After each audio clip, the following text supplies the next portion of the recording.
Tome a pílula, mas de realidade. Eu sou Lívia Guida, jurista e ativista social, e a cada 15 dias vou bater um papo com meu parceiro Lucas Iotti, empreendedor e comunicador, para ajudar a fomentar o seu senso crítico. Aqui ofereceremos pílulas de consciência social, política e cultural. Bora? No episódio de hoje, vamos conversar sobre o movimento dos trabalhadores rurais sem terra, alvo de CPI em curso no Congresso Nacional. Essa é a quinta vez que o movimento é objeto de CPI desde seu início em 1984. Falaremos sobre a história, estrutura, objetivos e resultados do MST, a fim de levar informação sobre um movimento social rodeado de preconceito e desinformação. Por fim, explicaremos os motivos da atual investigação e o que está em jogo nessa articulação. Para enriquecer nosso debate, nossa conversa, assistimos o documentário Chão, disponível no YouTube para compra ou aluguel, o filme Lua em Sagitário, no Prime Video, e ouvimos os episódios sobre a CPI do MST no podcast O Assunto. Nesse episódio, contaremos ainda com a participação do professor pós-doutor em Direito, Antônio Pereira Gaio Júnior, que nos explicará o que é a função social da propriedade, como se dá uma desapropriação e a reforma agrária no Brasil. Oi, Lucas! Vamos lá desmistificar isso tudo, certo? Certíssimo. Olá, ouvinte. Então, esse é o nosso episódio, né? O nosso tema do episódio de hoje.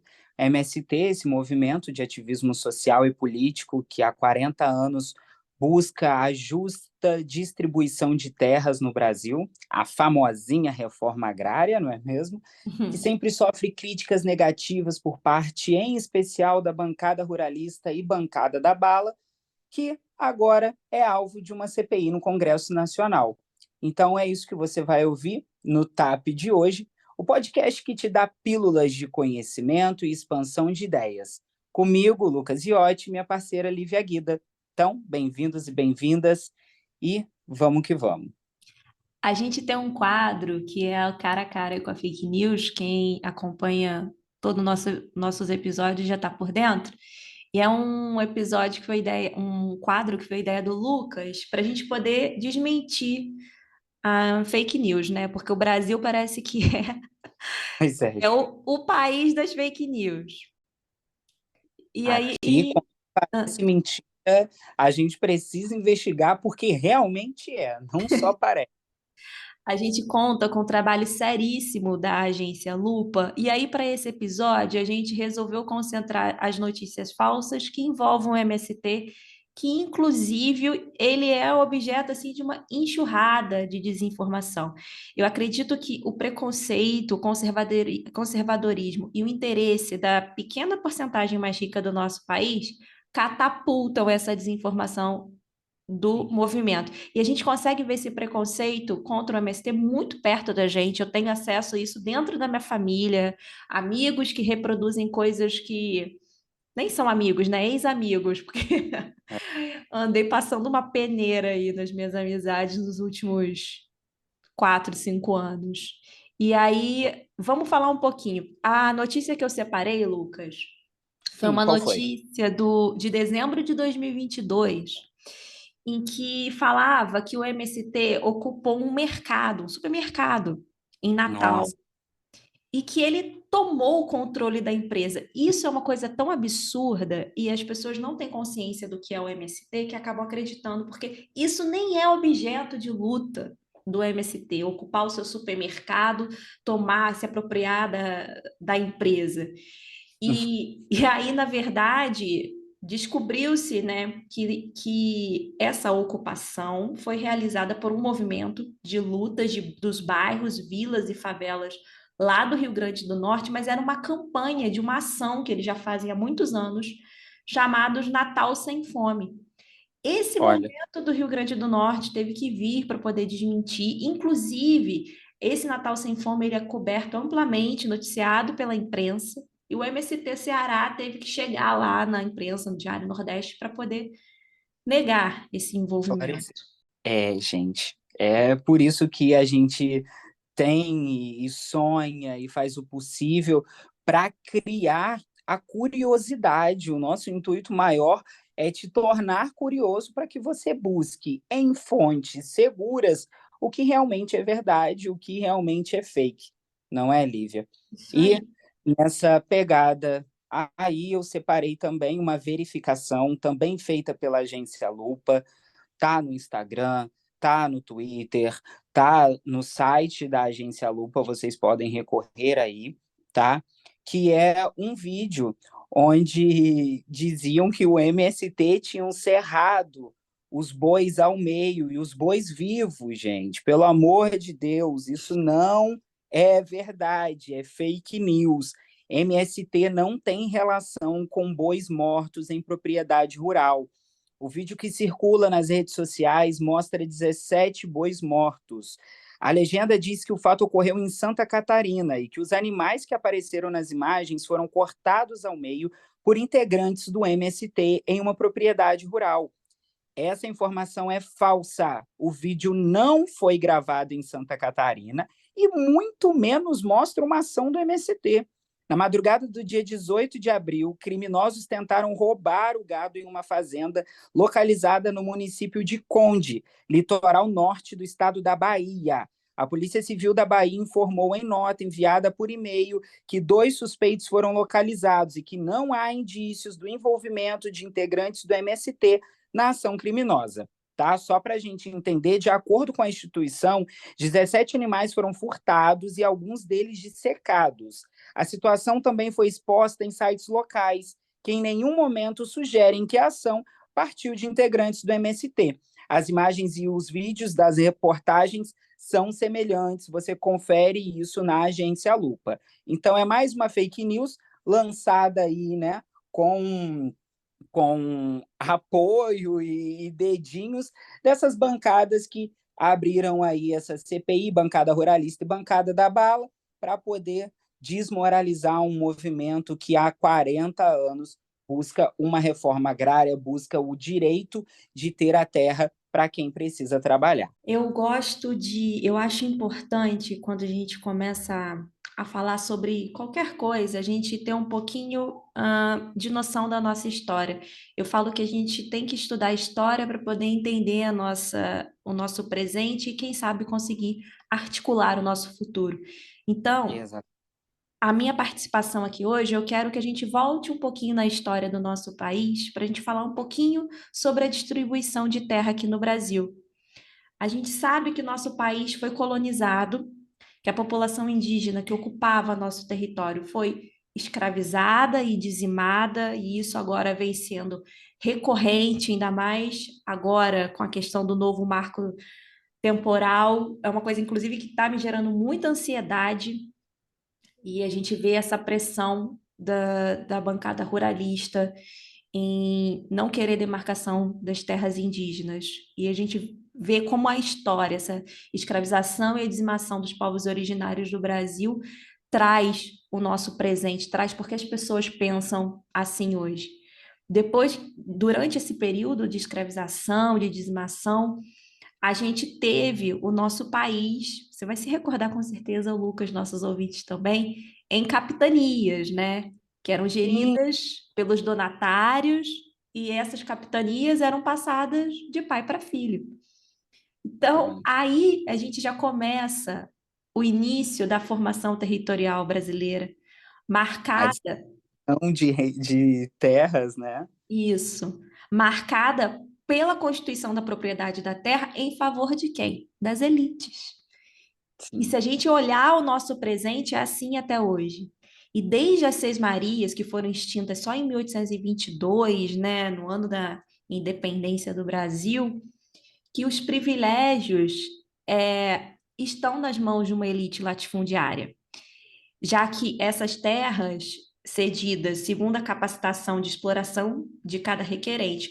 O que isso quer dizer? Não bastava o prestígio político. Quem solicitava a terra tinha que ter uma capacidade financeira de explorar, segundo os padrões da época, né?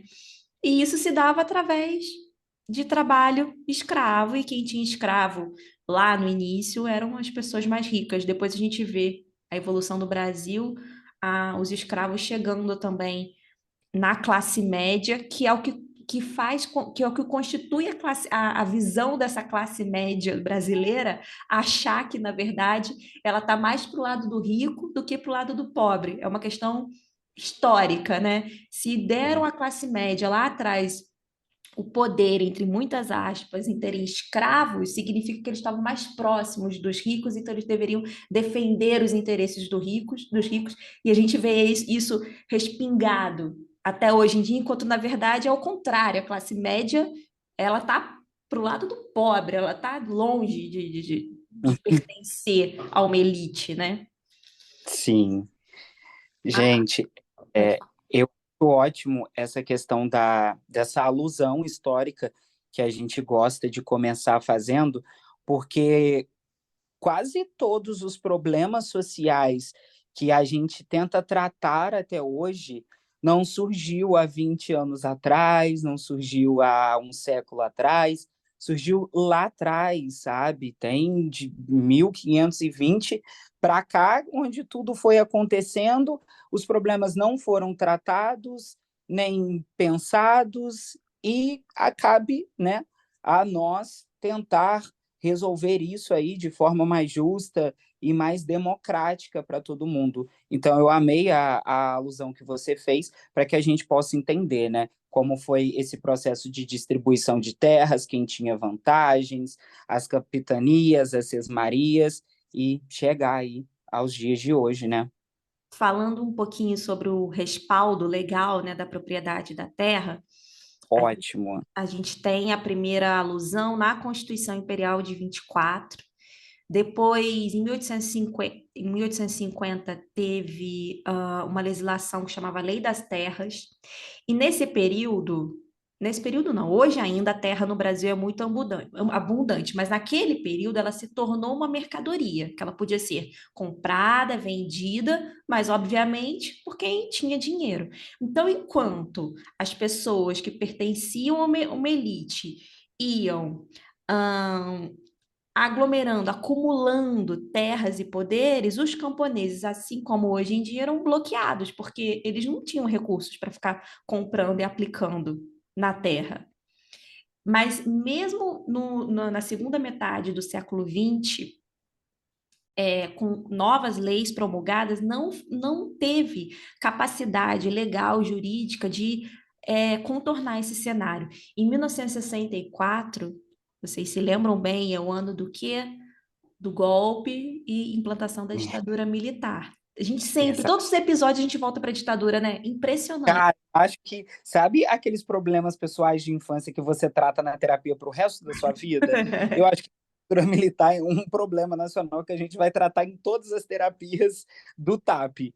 A ditadura militar, ela foi objeto do nosso primeiro episódio do TAP, quando a gente traçou um paralelo com o filme Argentina 1985, mas em todos os episódios ela está presente, para vocês verem como a história é crucial para a gente entender o que está acontecendo, né, com a Exatamente. gente. Você ainda não ouviu esse episódio, corre lá para conferir É o ao mais sair dele. ouvido, é o nosso episódio mais ouvido até hoje. O que que acontece? Foi criado esse Estatuto da Terra em 64, acenando a possibilidade de distribuição de terras para os camponeses através da reforma agrária. Então, ele queria desestimular essa empresa rural, que é a agricultura capitalista. Mas, gente, a verdade é que esse estatuto existiu ali só para dar uma mapeada, porque nunca houve interesse de que ele fosse implementado. E aí, paradoxalmente, a previsão do conceito de função social da terra que a gente encontra tanto no Estatuto da Terra de 64, que foi mantido em 88, ele contribuiu para a luta contra o latifúndio, porque não alterou a dinâmica de apropriação de terra no país e estimulou ainda mais essa acumulação de riquezas. E aí, a gente se depara também com outro problema que vocês acredito que vão lembrar talvez das aulas de geografia, que é como que um país de tanta extensão territorial como o Brasil, como as pessoas foram se tornando donas da terra, né, além dessa compra e venda. E é através de uma apropriação ilegal que a gente conhece como grilagem, que é um Exatamente. caminho gratuito para ter o acesso a essa terra. No Brasil, como ela vai funcionar? Através de falsificação de documentos, que aí essas pessoas tomam posse de terras devolutas, ou terras de terceiros, ou de prédios indivisos.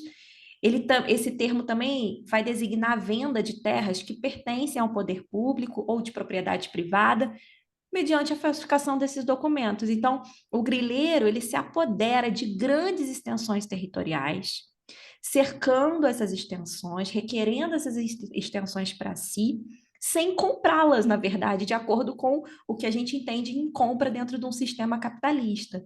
E aí, Lucas, estudando e vendo sobre isso, eu me lembrei de uma aula, acho que de geografia, eu devia ter uns 10, 9 anos, da minha Uau! professora, explicando por que que chama grilagem e grileiro. Você chega a lembrar disso da sua escola? Ou não? Olha, eu não me lembro não, mas eu gostaria até que você explicasse para mim e para quem está Eu, ouvindo. eu lembro que a professora falou que por que que davam esse termo? Porque eles confeccionavam os documentos e colocavam nas gavetas com grilos. E os grilos, por estarem presos ali, liberavam uma substância do seu corpo e Uhum. ficava no papel parecendo que o papel estava envelhecido. Então, quando alguém Uau! chegava para reivindicar, para saber se era mesmo o dono daquela terra, eles apresentavam um documento falso, confeccionado recentemente, mas com aparência de antigo, para falar que aquela terra estava na sua família há gerações. Gente. E aí, acompanhando a CPI do MST, a gente tem falas lá, inclusive da Sâmia Bonfim, falando que muitos latifundiários no país adquiriram suas propriedades através da grilagem.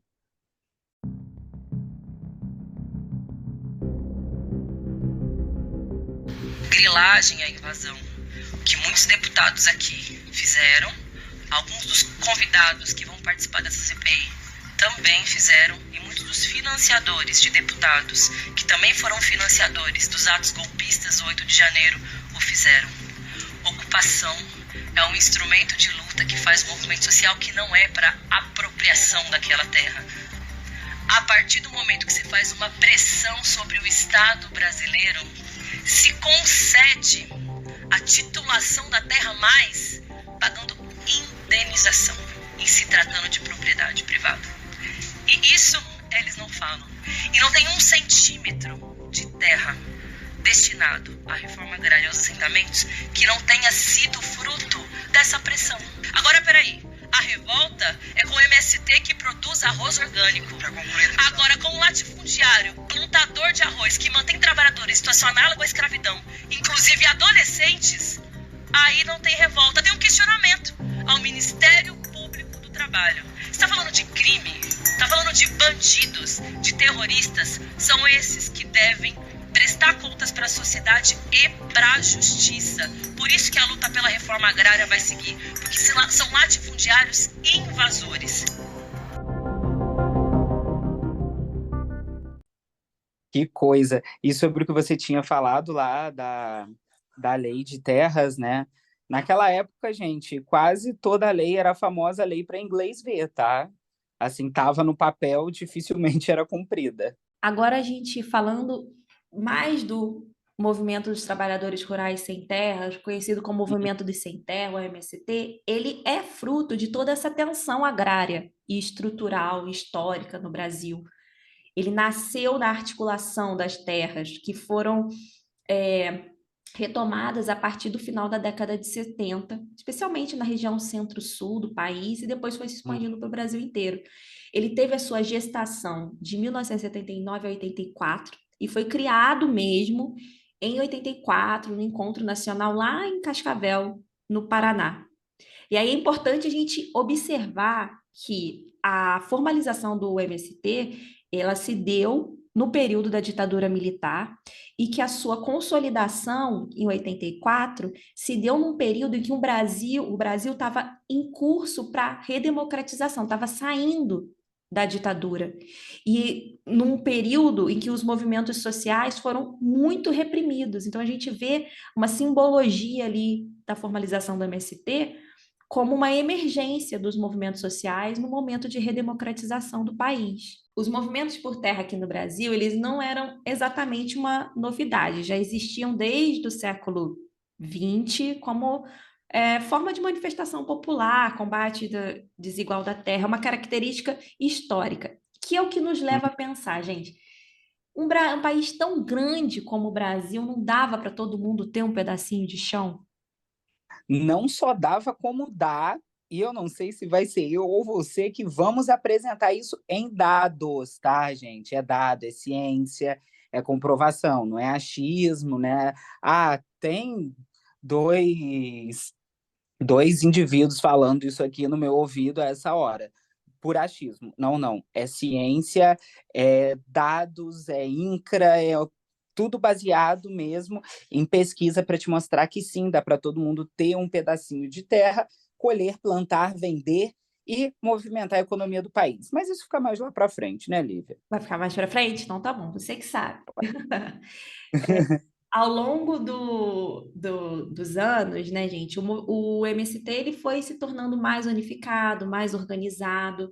Hoje a gente encontra um MST organizado em 24 estados e ele segue com os mesmos objetivos desde o encontro de 84, que foi ratificado depois em 85, que é lutar pela terra, pela reforma agrária, construção de uma sociedade mais justa, sem pessoas exploradas nem exploradores, ou seja, para ficar bom para todo mundo. Para todo mundo. Exatamente, Lívia. É só uma coisinha que eu queria falar, porque essa semana, né, sempre que chega, gente, às vésperas da gravação do episódio, a gente entra numa imersão ainda maior, né? E aí vai chegando perto, a tensão fica grande e eu acabo tomando isso de assunto em qualquer lugar que eu esteja, com qualquer pessoa. E aí, essa semana, comentando, né, com alguns amigos, outros conhecidos, falar, tá, sim, o tema dessa semana a gente vai falar do MST e tudo mais, e alguns têm aquela reação, né, eles são um bando de vagabundos que não Ai, querem trabalhar, só querem invadir coisas dos outros e tudo mais, e aí teve um que nessa pegada, né, até que foi menos ignorante, de entender que, gente, todo movimento social tem aproveitadores, tá? Assim como diversas instituições. Se a gente pegar a instituição da Polícia Militar, por exemplo, ela é vista com olhos errados por parte da população, porque dentro dela tem os seus aproveitadores, que são os milicianos. Assim é com qualquer movimento social. Há sempre alguém querendo ganhar alguma coisa, mas na sua maioria está todo mundo focado e lutando pelo bem maior diante do que é certo, tá? Nenhuma ação ou coisa assim feita pela parte pensante do MST é feito de propósito para infringir lei, para fazer nada do tipo, não. Inclusive, o que eles buscam é legislação, e a Lívia vai ter uma capacidade mais técnica de explicar isso para vocês aí nos próximos minutos também, tá? Só para deixar isso bem claro, porque não é todo o movimento, mas em todos os movimentos tem alguém querendo se aproveitar. exatamente. A gente falando um pouquinho da organização, é um dado até que eu vou trazer aqui que eu não tinha colocado no roteiro. Mas o MST, ele tem uma loja que chama Armazém do Campo, que é espalhado por todo o Brasil. A gente fala daqui de Três Rios, interior do Rio de Janeiro, então a loja mais pertinho de nós é em Juiz de Fora, mas eles têm uma Uhum. loja online também, e essa loja, eles fazem a venda dos seus produtos orgânicos. Então a gente consegue ter acesso a tudo que o MST está produzindo, e inclusive também boné, camiseta, né, do movimento, faixa, cartazes, eles fazem essa venda, mas o foco mesmo é a produção. E para vocês verem como que essa é uma coisa realmente organizada, que as lojas são espalhadas no Brasil inteiro para comercialização de produtos saudáveis e que a gente vai falar um pouquinho mais para frente. Só que não tem como a gente continuar falando de MST sem a gente dar uma focada no que é reforma agrária, porque Às vezes a gente ouve falar reforma agrária, mas o que é a reforma agrária? De uma forma simplista, ela consiste na reorganização das terras do campo. O que isso quer dizer? Quando grandes propriedades de terra são divididas em propriedades menores e redistribuídas.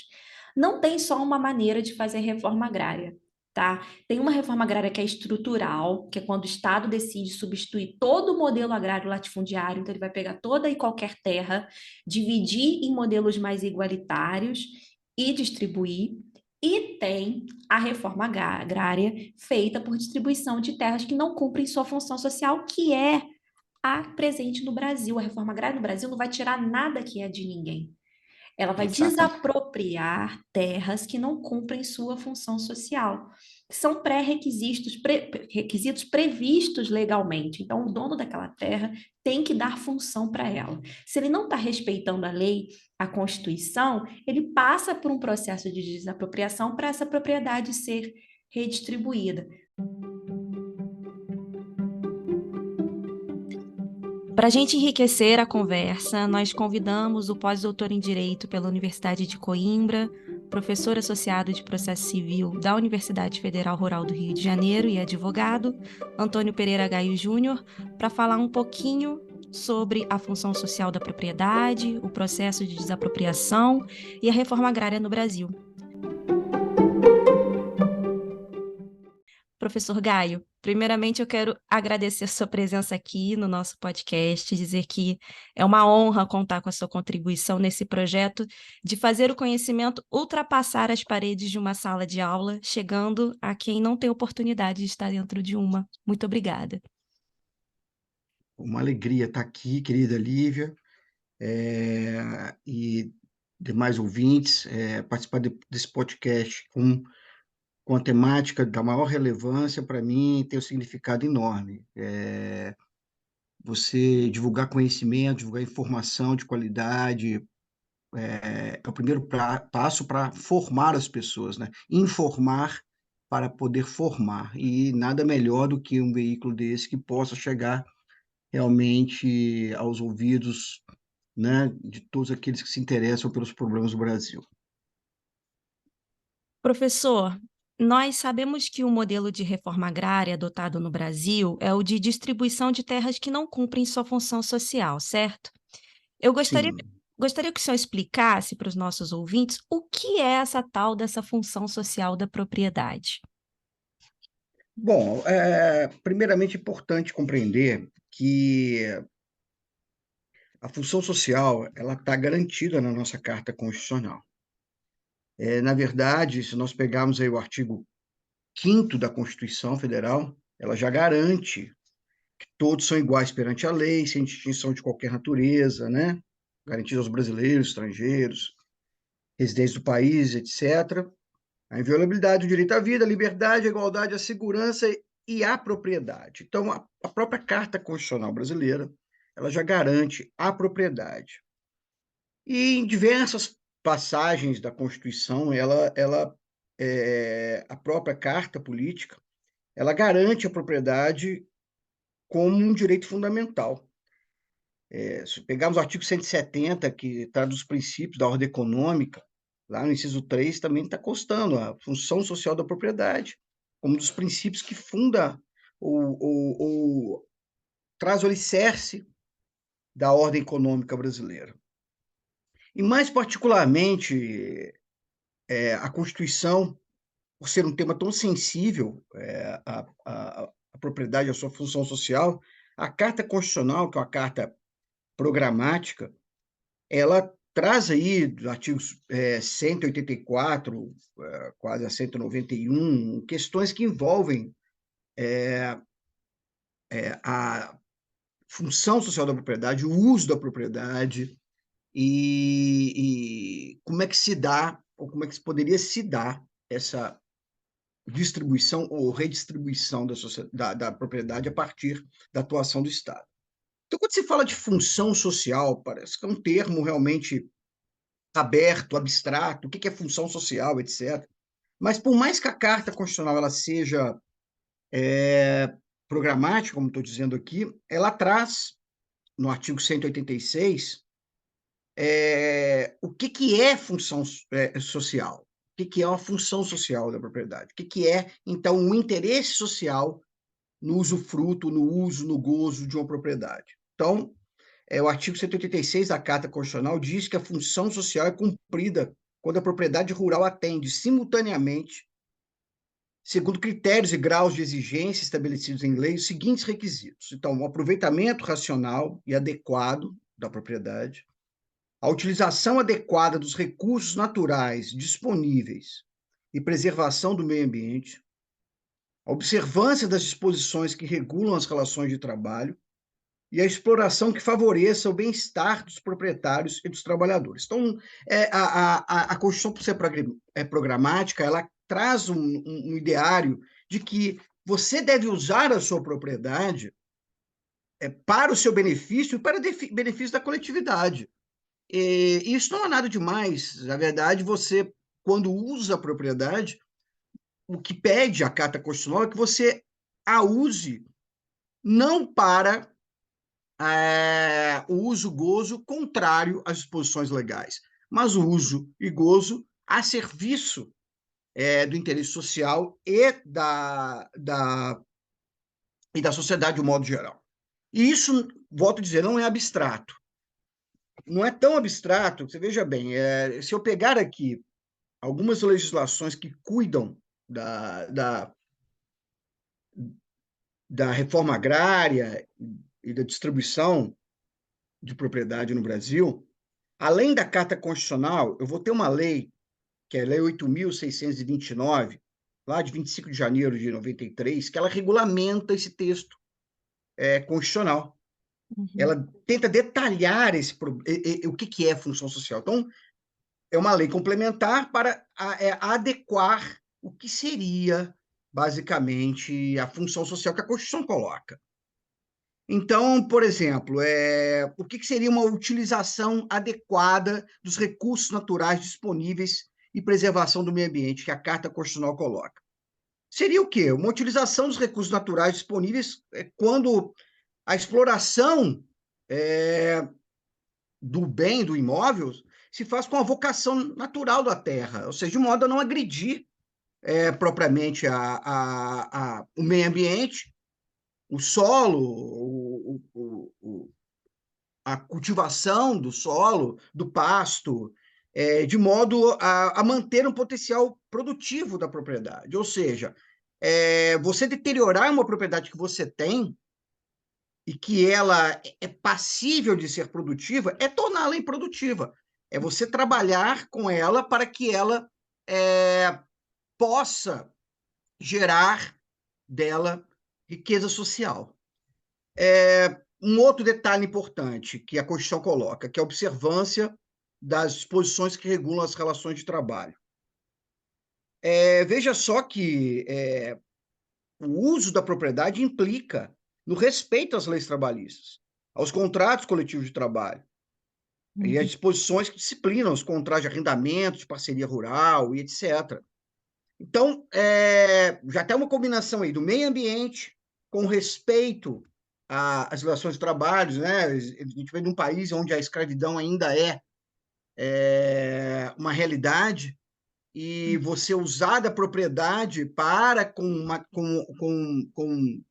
mão de obra humana análoga de escravo para obter riqueza para si próprio, isso jamais pode ser considerada uma propriedade produtiva.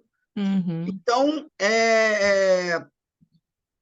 a ideia também de exploração que favoreça o bem-estar dos proprietários, dos trabalhadores, ou seja, eu ter minha propriedade que favoreça, basicamente, o bem-estar meu, mas também dos outros, daqueles que trabalham comigo, daqueles que ajudam eu a cultivar a minha propriedade de modo que envolva o interesse social e bem-estar coletivo.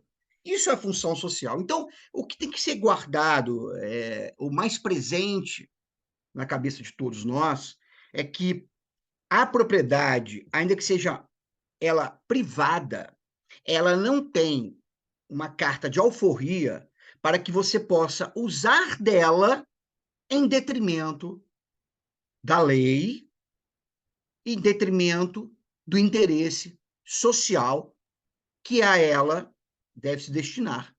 Ou seja, aqui nós estamos falando também de grandes latifúndios, né, de propriedades que propriamente o INCRA ele procura detalhar, buscar e delimitar para fins de saber, de fiscalizar se há ou não o uso produtivo ou improdutivo da propriedade. Esse termo terra improdutiva não significa que ela seja improdutiva no sentido material.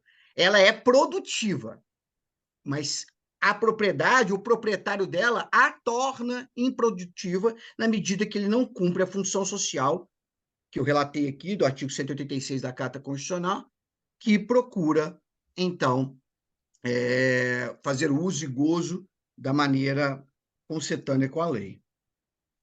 Excelente, professor. Muitas pessoas temem a reforma agrária, mas na realidade elas nem sabem do que se trata, quais os objetos dela e muito menos a sua previsão constitucional. Algumas pessoas acreditam até que a redistribuição de terras pode atingir seu imóvel único. Tudo isso fruto da desinformação. O senhor poderia explicar o objetivo real da reforma agrária e pontuar alguns exemplos de propriedades que são passíveis de virem a se tornar objetos dessa reforma? Bom, isso é uma pergunta extremamente importante, porque parte, né, da ideia aí do culto popular, da cultura popular, de que reforma agrária é tirar a propriedade de quem tem e dar nas mãos de quem não tem e quem não luta para ter. Conforme eu coloquei aqui, a Constituição promete a propriedade. Uhum. E é um direito fundamental do cidadão ter a propriedade. O fato é que as divisões sociais no Brasil permitem muito pouco esse alcance, apesar de todas as vontades políticas. Tem um grande autor, chama Pinto Ferreira, um grande constitucionalista, já falecido, ele tem uma coleção de comentários à Constituição, e numa delas, quando ele vai falar de propriedade, ele demonstra, probalmente, que 94% do território brasileiro não é do Brasil. Então, ele demonstra isso de uma forma contundente. Se nós observarmos política de reforma agrária de assentamentos no Brasil, onde nós temos uma autarquia federal, que é o INCRA, que é o Instituto Nacional de Colonização e Reforma Agrária, que trata basicamente da política da reforma agrária, nós vamos ver que o INCRA, ainda que tenha superintendências nas mais diversas regiões do país, né, nos estados, cada estado tem a superintendência do INCRA, ele tenta, na medida do possível, através de assentamentos dos cartórios, etc., delimitar e fiscalizar as propriedades, basicamente as grandes propriedades.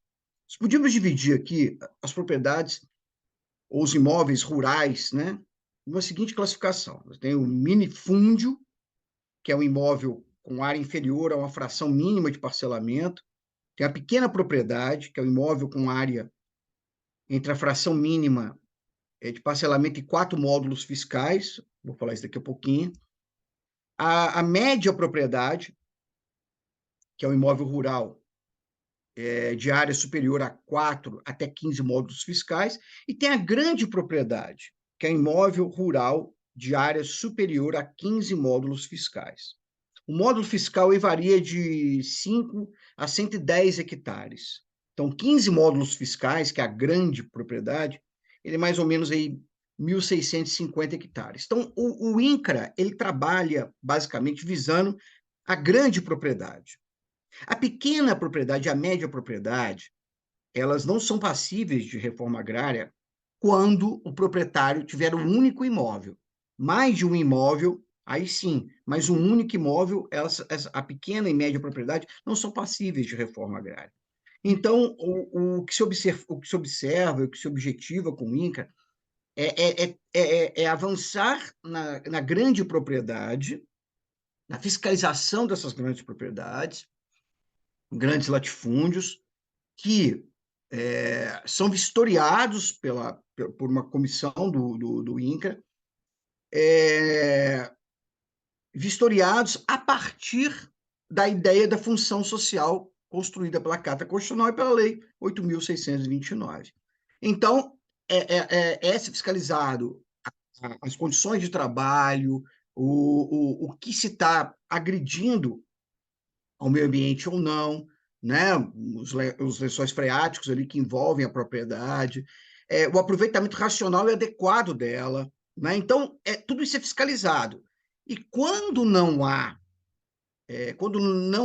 qualquer tipo de problema, certamente não se avança para além de um processo administrativo que envolve qualquer descumprimento. Então, é importante colocar as questões da seguinte forma: a reforma agrária ela se dá a partir de propriedades, de grandes propriedades, que não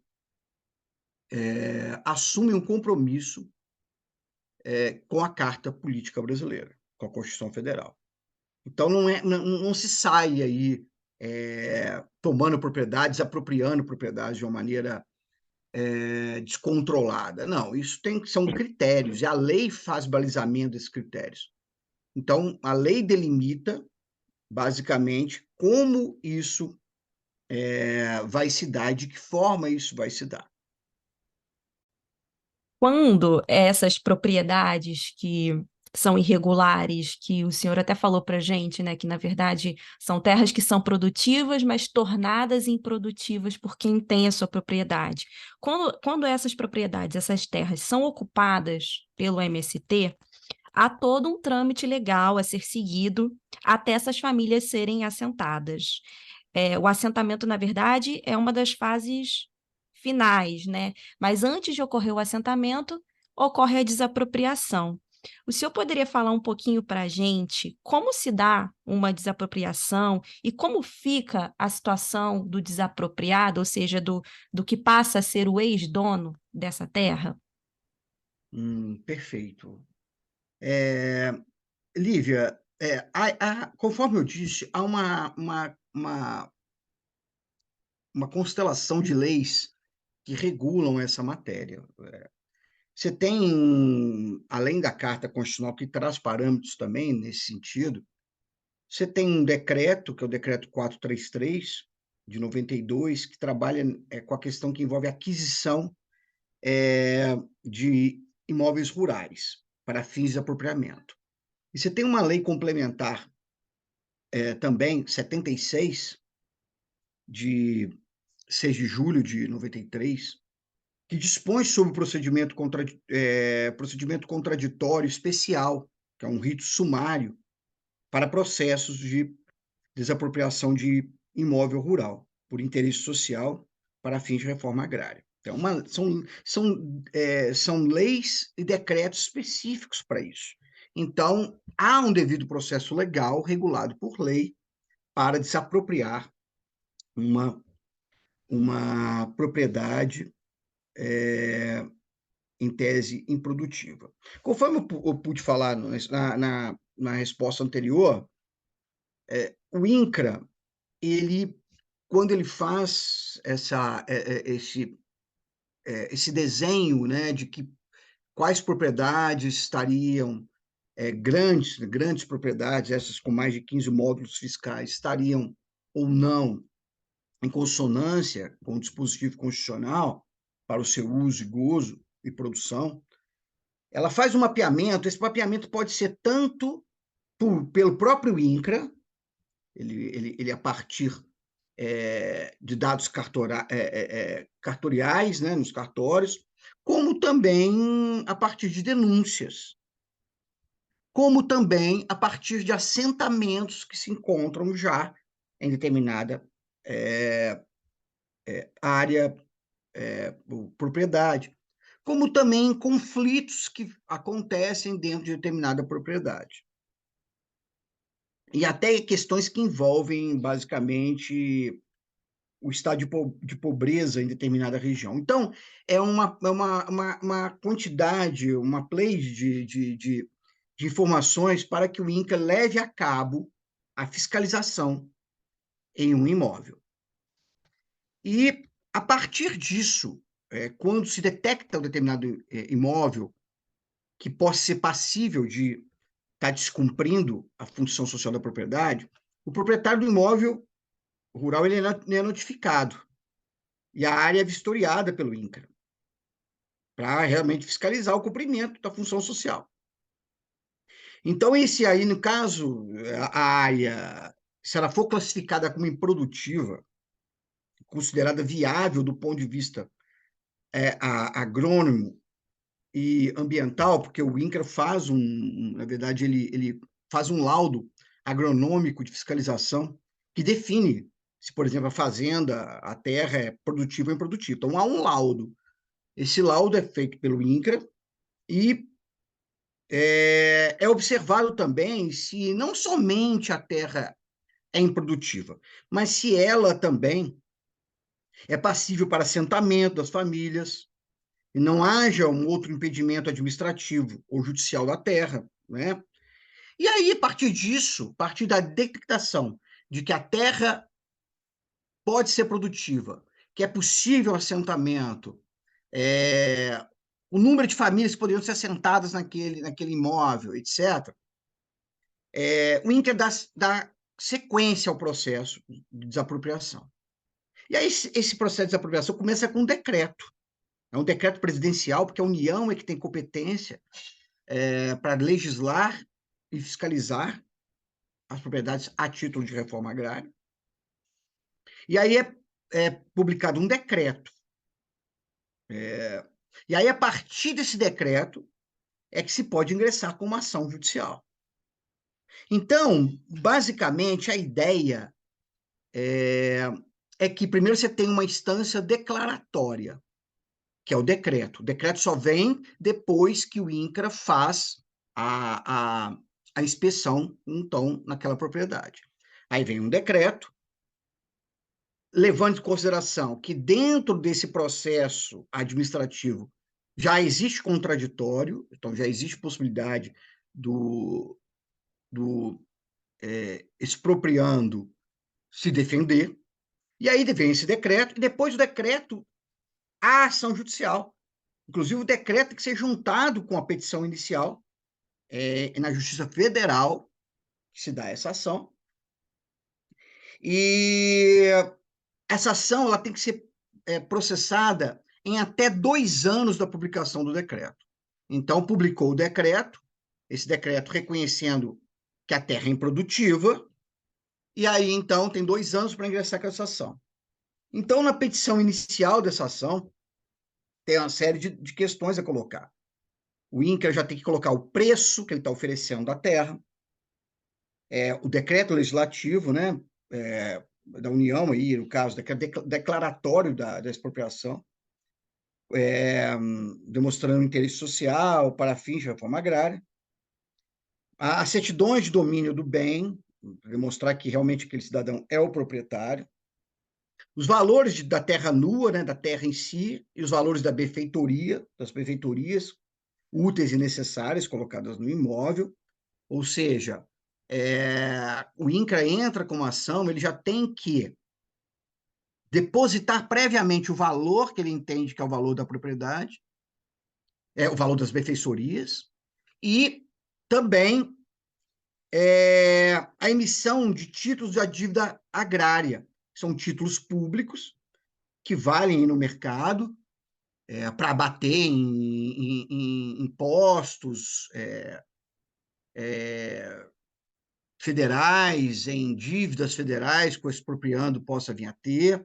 Ele pode vender esses títulos também no mercado. E aí vai vir a delimitação de quanto tempo que esse título de dívida agrária ele terá que ser pago, se é em 10, 15, 18, 20 anos. Enfim, então é uma ação judicial com a descrição do imóvel e determinadas questões. Bom, a partir disso, o expropriando ele é citado para dar o contraditório. O contraditório dele será sobre agora o valor do imóvel.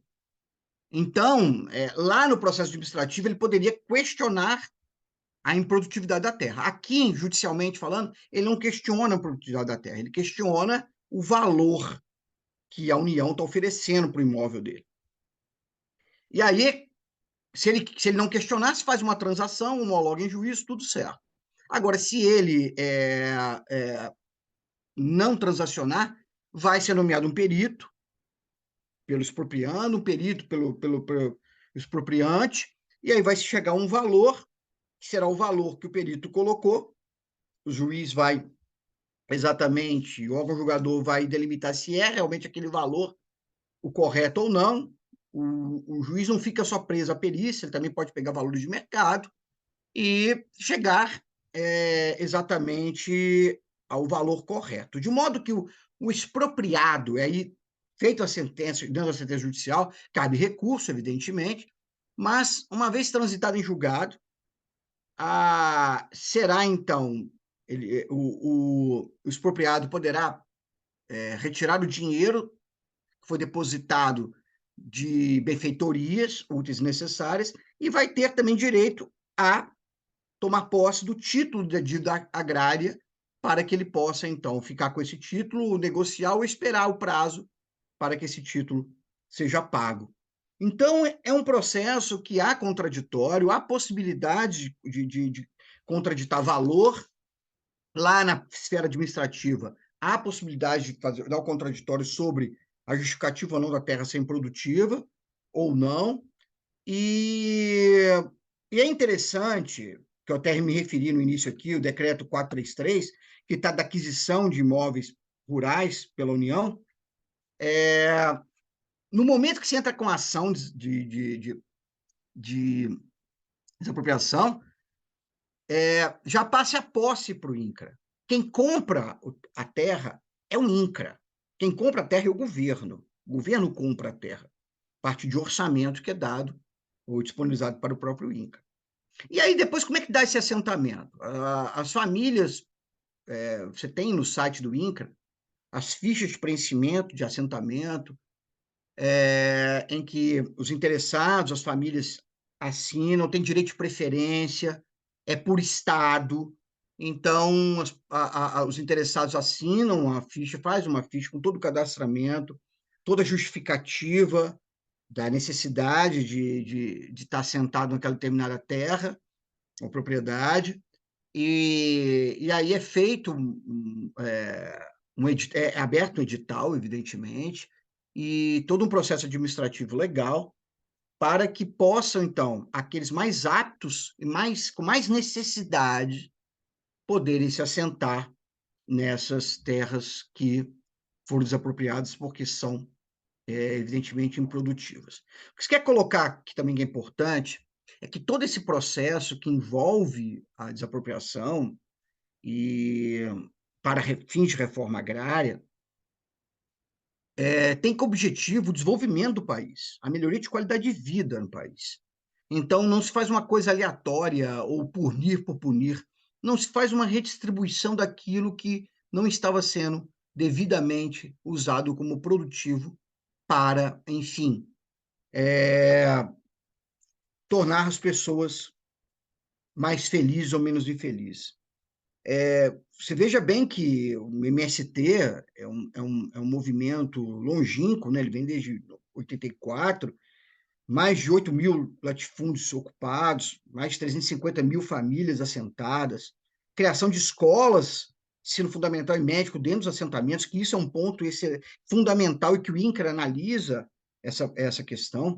As feiras, você até falou no início, nas feiras de alimentos de pequenas cidades, né, com produtos oriundos de assentamentos, produtos orgânicos, etc. Enfim, é todo um padrão de racionalidade que envolve a busca exatamente por qualidade de vida e desenvolvimento social e econômico.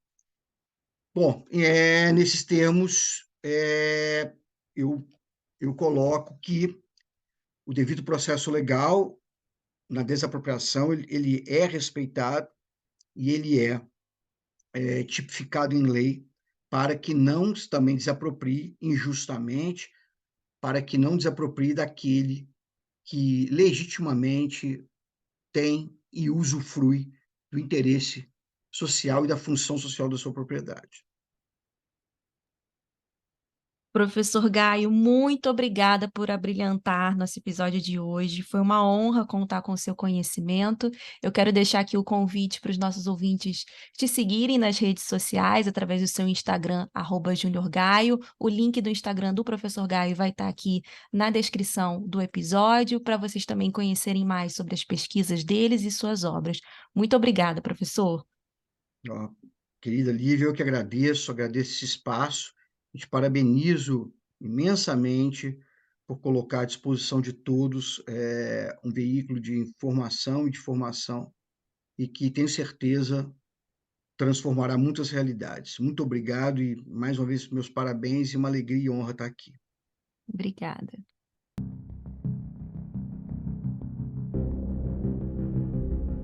E aí a gente vê o campo cada vez mais sendo destruído, a natureza sendo destruída, veneno, agrotóxico geral, e aquilo que nos convém, que no caso, destruir renda hoje no Mato Grosso seria fazer a reforma agrária, destruir terra, né? Porque a terra hoje ela gera poder, então é nesse sentido que a gente enxerga a questão agrária, e é por isso que essas pessoas acreditam no MST, acreditam na luta do MST e fazem a luta pela reforma agrária. Eu estava conversando com os amigos, Lucas, que a reforma Sim. agrária, ela só é terrorismo aqui no Brasil, né? Porque ela é uma realidade em todos os países desenvolvidos, inclusive Pois é, nos Estados Unidos, né? pois é. Eu fiz a pesquisa e vi que lá a burguesia percebeu que o desenvolvimento do capitalismo é incompatível com a escravidão. Porque os trabalhadores escravos não têm renda. Como que eles vão consumir? Essa Sim. questão foi resolvida na Guerra da Secessão, quando o presidente Abraham Lincoln promulgou uma lei de reforma agrária. Então, lá ficou decidido assim: todo cidadão que morasse nos Estados Unidos, todos, inclusive os escravos, recém-libertos, teriam direito a ter 100 acres, que equivale mais ou menos a 67 hectares de terra, com a condição de morar e trabalhar nessa terra. Tem um professor, eu não vou me lembrar o nome dele agora, mas ele é bem viralizado assim nas redes sociais. Ele é comunista. Uhum. E aí tem um vídeo dele falando que a reforma agrária e o movimento do MST é um movimento capitalista, não tem nada a ver com o comunismo, porque na verdade o que eles querem é redistribuir essa renda para poder ganhar dinheiro e consumir, né? Fazer com que essas pessoas tenham poder de consumo numa sociedade capitalista. Porque as Que bom, pessoas às Lívia, vezes. já tocou nesse assunto. Oi? Que bom que você já tocou nesse assunto. Ah, você tem alguma coisa aí para falar? Não, também, mas é só complementando, gente, que a Lívia acabou de falar que, olha, não tem nada a ver, tá? MST, a cor vermelha, o partido PT e o comunismo são coisas completamente São distintas, três coisas completamente separadas. diferentes. Só a cor vermelha que está ali simbolizando alguma coisa e que para cada movimento, e que para cada ideologia, e que para cada crença tem um significado diferente. Exatamente, gente. Eu te garanto que na criação de tudo isso, se tivesse uma paleta de cor maior, talvez nem o vermelho seria comum, amor. Eu não aguento. Sobre esse monstro que criam acerca da redistribuição e da reforma agrária aqui no Brasil, se vocês lembrarem que a gente conversou sobre o Estatuto da Terra de 1964, o ano do golpe que começou a ditadura militar, nesse ano o presidente do Brasil era João Goulart. Ele viajou para a China para poder entender o modelo de reforma agrária, porque estava todo mundo fazendo. Então ele foi lá para poder ver como era feito, para poder articular e implementar no Brasil, por causa do próprio estatuto, né? Mas não deu tempo. Ele voltou, foi deposto e a gente começou esse período horrível que foi a ditadura aqui no Brasil. É, a Não sei se a galera lembra aí, né, mas Jango era tido aí como comunista, tá lá, ó, em contato com os comunistas, vai acabar com o país. E aí que eles aproveitaram para poder dar o golpe, mas uma coisa não tem nada a ver com a outra, tá, galera? Só reforçando. Às vezes a gente fica tão assim, pensando na distribuição de terra, no objetivo da ocupação do MST, e a gente Uhum. abafa, na verdade, que o movimento é um movimento social de massa autônomo, mas que ele visa muita coisa, porque o que ele quer mesmo de forma macro é acabar com a desigualdade social. Só que o meio que ele tem para articular isso é através da redistribuição de terra, porque até teve uma fala que a gente já colocou aqui, de uma das integrantes do MST lá no documentário Chão, que ela fala: redistribuir terra no Brasil é redistribuir renda. Então, você fazer a redistribuição de renda é você caminhar para o fim da desigualdade. Mas, além disso, né, eles lutam por educação de qualidade, eles popularizam e querem popularizar cada vez mais a cultura, eles têm produções de documentários, filmes, peças já premiadas, eles combatem a violência sexista, eles defendem que a organização de mulheres e de toda a comunidade LGBTQIA+, é fundamental para superar esse modelo capitalista, racista, patriarcal.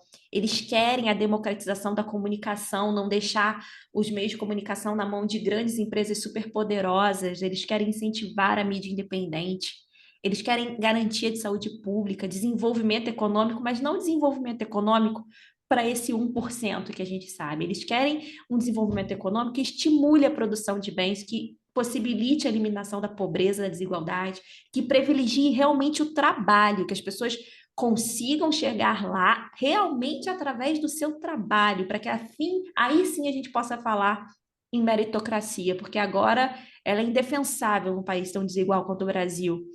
Eles querem Pois qualidade de vida do povo brasileiro, eles querem distribuição de renda, valorizando uma economia que seja justa e solidária.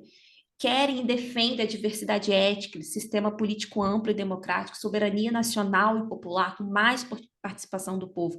É isso, gente, que o MST quer.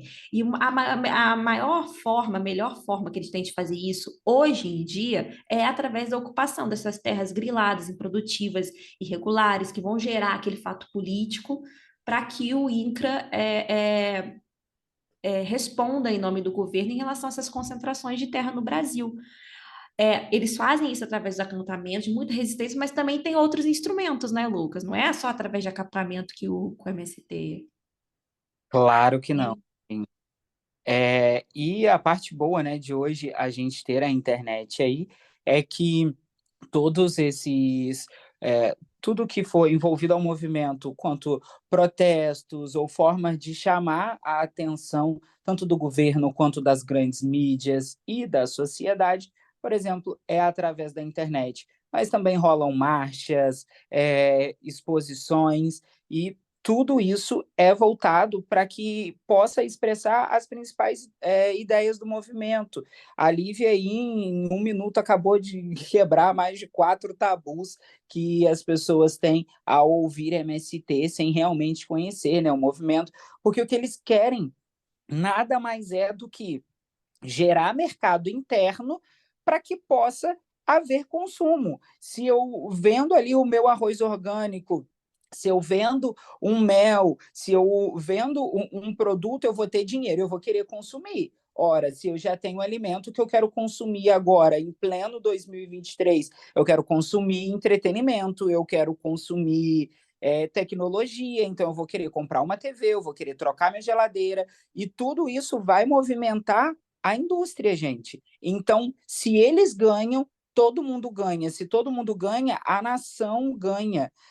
O grande problema hoje é que a renda fica concentrada na mão de quem tem muito não valoriza a gente, não valoriza o que é nosso, compra lá fora, manda dinheiro lá para fora. Então, tudo o que a gente produz, vem alguém grandão, cata da gente e coloca lá fora. Então, a ideia principal do movimento é esse: é dar terra para quem precisa trabalhar e gerar renda. No final, todo mundo vai ganhar.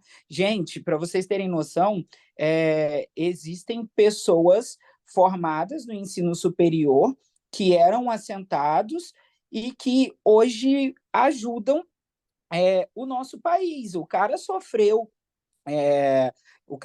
preconceito, o cara sofreu discriminação por ser um assentado e que hoje está, por exemplo, prestando serviço no SUS, ajudando a nossa população através do Sistema Único de Saúde. Da mesma forma que tem professoras, juristas, engenheiros fazendo a renda nacional aumentar, lutando pela nossa melhoria, pelo bem de todos. Então, pare de achar que é um movimento egoísta que só pensa neles, tá? Pelo contrário, se eles pensassem neles, eles comeriam tudo que produzem ou venderiam lá para fora e coisas assim. Mas não, eles estão preocupados comigo, com você, com a sua mãe, com seu pai, com toda a população brasileira. Só de ter preocupação com o meio ambiente já está preocupado com todos nós, né? Porque Com sem o certeza. meio ambiente, a gente daqui a pouco não tem humanidade mais. Se a gente não cuidar, e só essa responsabilidade que eles têm, que a gente vai ver um pouquinho mais para frente. É muito interessante as formas de manifestação do MST, como o Lucas falou, através de marchas, através de ocupações de prédios públicos, que inclusive está sendo um dos comentários dentro da CPI, porque recentemente houve uma ocupação do INCRA e da Embrapa, mas essas ocupações é o meio que eles têm de fazer com que a mídia, a sociedade, os políticos prestem atenção para aqueles órgãos que têm compromisso com o movimento e que não estão cumprindo. Então, é o jeito que eles têm de fazer alarde. Às vezes eles vão para acampamentos e manifestações dentro das cidades, mas não é porque eles querem se apropriar da praça, não é isso. O objetivo desses acampamentos, por exemplo, nos centros urbanos, é dar visibilidade para o movimento, é poder gerar essa conversa que a gente está tendo aqui com a galera no meio da rua, com os trabalhadores urbanos, para que eles possam prestar atenção na vida no campo, para que eles possam também se engajarem nessa causa da reforma agrária e Até cobrar porque e cobrar que o país se movimente, porque a reforma agrária no Brasil, na realidade, ela tá parada, ela é parada, ela ela funcionou bem durante os governos do PT, né, que é um governo de esquerda para redistribuição, que tinha mais atenção. Depois do segundo mandato da Dilma, que foi um mandato, coitada, completamente conturbado, para cá foi só ladeira abaixo. Então, essas terras estão paradas. Então, quando eles acampam em frente a bancos, não é porque eles querem o dinheiro do banco, eles querem que os bancos tenham linha de crédito para os pequenos trabalhadores rurais, sabe? Então, exatamente. assim, é sempre olhando para o mal, nunca é investigando para saber realmente qual o objetivo. Então, fica muito estigmatizado. É O só MC... pensar, Pode né, falar. gente? Vai ocupar um prédio para quê? Tem como plantar em cima do concreto? Eu ainda não vi, entendeu? Por exemplo, eles fazem vigílias que são manifestações também em massa, mas elas não são essas manifestações de acampamento, porque quando eles ocupam um espaço, eles acampam, eles não têm previsão para sair, porque o processo é todo demorado, eles ficam ali resistindo por data indeterminada. Essas vigílias, elas são com datas programadas, então geralmente são em frente à prefeitura, fórum, presídio, delegacia, e aí são por causas de bandeiras do movimento, mas também em solidariedade a movimentos sociais em que eles se identificam. Como, por exemplo, o movimento social Lula Livre. Eles fizeram um acampamento durante um ano até o Lula ser solto. Então, assim, são ainda, como é um movimento de muita massa, eles conseguem doar essa massa, incorporando outros movimentos menores para que eles tenham atenção. É incrível, gente. Eu tô apaixonada pelo que o MST é. Porque eu tinha uma noção, eu sabia algumas coisas, nunca tive nenhum tipo de preconceito com eles, porque eu sempre fui atrás de informação. Mas a gente se aprofundar e pegar, saber tudo, gente, olha, informação é tudo. Inclusive, Trans... no documentário Chão, é um documentário, assim, muito realista. O documentário quase não tem fala. São mais imagens mostrando mesmo. Eles mostram uma dessas ocupações em 2015, é, numa fazenda em Santa Helena, em Goiás, onde tem a área de uma usina que chama Usina Santa Helena também, e Uhum. possui cerca de 15 mil hectares e acumula uma dívida de 1 bilhão com a União. de impostos. Como que vai pagar isso? Então, já é um pedaço de terra que está embaraçado judicialmente. Então, nesse momento, cerca de 4.000 pessoas ocuparam esse espaço dessa fazenda, mas foram extremamente perseguidas, tanto pelo juiz, é uma coisa, uma contaminação, quanto pelo Ministério Público. Tiveram militantes presos. O documentário, ele começa assim muito emocionante, porque começa uma senhorinha conversando com o seu neto sobre o Uhum. destino que eles vão dar para os 4 alqueires de terras que eles vão receber por causa da ocupação. Então, é uma conversa sobre o planejamento do plantio, sobre a divisão do espaço, sobre o que eles vão comprar, um maquinário, como eles vão vender, como que eles vão fazer aquela terra ser produtiva e vão ter uma renda com aquilo ali. Ali a gente testemunha o nascimento de uma propriedade familiar e em vias de ser extremamente produtiva, uma terra que não está dando nada. E durante todo o documentário, é muito interessante, se vocês tiverem a oportunidade de ver, ele está para alugar ou comprar, chama Chão. Durante todo o documentário vai mostrar a resistência, as reuniões, como eles têm noção do direito, eles têm líderes ali dentro, eles têm um corpo jurídico com informação, eles vão às audiências públicas, às assembleias, eles conversam com as pessoas, eles negociam, eles debatem. Não é? Então não são um bando de criminoso e terrorista, pelo amor de Deus. Outro ponto que você acabou de citar também, e muito bom a gente frisar, Lívia, é de como funciona a estrutura, né, de Uhum, cada assentamento. Gente, não tem um líder que fala, ó, a gente vai fazer isso, isso e isso. uhum. Existe uma assembleia, todo mundo que está lá dentro tem voz, todo mundo que está lá dentro opina, contribui, não é algo ditatorial, Não. tá? As pessoas Vota, né? podem. Se eles vão tomar tal medida, tem uma votação, tem um quórum para saber quem concorda, quem não concorda. É democrático. É organizado, tem setor, tem quem vai ficar com finança, tem quem vai ficar com cada parte daquela engrenagem para que aquilo gire de forma a funcionar, tá? Porque na CPI, né, a gente viu a pobre daquela figura lá, tadinha, que, sinceramente, virou fantoche na mão do madeireiro Salles, e, assim, falando barbaridades, falando fake news, que a gente está aqui para poder desmentir. Isso aí. Às vezes as pessoas devem se perguntar como que se dá, né, essa ocupação, como que eles escolhem a terra. A ocupação, ela vai gerar uma denúncia sobre a irregularidade daquela terra. Então, aquela terra, ela pode ser, como eu já falei um pouco antes, ela pode ter a sua propriedade discutida, porque pode haver suspeitas, quase comprovadas de que ela foi apropriada ilegalmente através de grilagem, pode ter essas dívidas absurdas com órgãos públicos que cedo ou tarde são dívidas impagáveis e o Estado vai acabar desapropriando mesmo, ou pode inclusive já ser terras desapropriadas. E aí cabe ao INCRA, ao Instituto, fazer uma vistoria para poder apurar a improdutividade dessa terra. O INCRA constatou que é improdutiva, aí começa o trâmite legal de desapropriação, que leva tempo, gente. E o dono, ele pode apresentar uma defesa para poder tentar comprovar que a terra está cumprindo sim sua função social. Até porque a gente está falando de um processo legal, judicial. Então, tem um princípio dentro do direito que é o contraditório e ampla defesa. Todo mundo tem direito a se defender, independente do que a pessoa tenha feito. Ela tem direito dentro, então tem que respeitar a técnica. Caso seja comprovado durante o processo que não cumpre, que a terra não cumpre os pré-requisitos de função social, o Estado, gente, negocia um valor com o dono da terra para que a desapropriação consolide. Então não é assim, o Estado desapropriou a terra, não é mais sua. O cara ganha dinheiro, é como se o Estado estivesse comprando a terra que ele não está usando. E E o a, pior, comprando uma possível terra grilada. Olha só.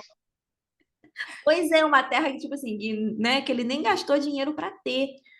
Então, quer dizer, o Estado, é, na verdade, é que passa a ser o proprietário daquela terra.